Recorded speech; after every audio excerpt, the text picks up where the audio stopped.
Morning guys. Kami karon sa balay ni Pastor.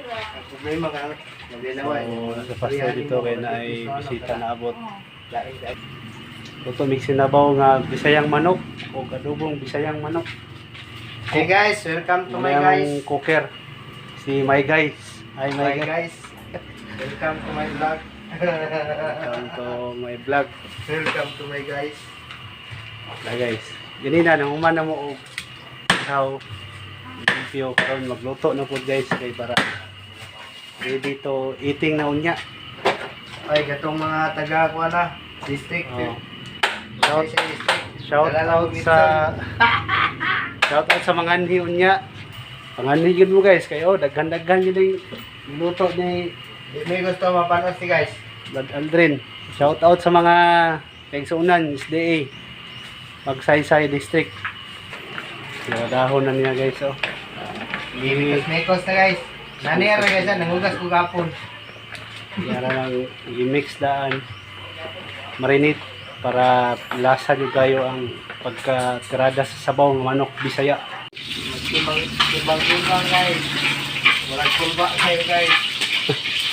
May gaya po. Okay. Sa mga kaigsunan niya. Alhin na mo. Basta mayabo niya. Hindi na kayo ang birthday ani. Der. Shout out der.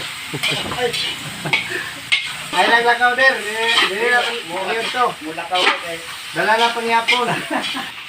Kita nagtarong na guys kay lami kina niya. Wala may kapayas, sayuti ang option nga ibutang. Pinay nga pang adobo. Nga pang sabaw.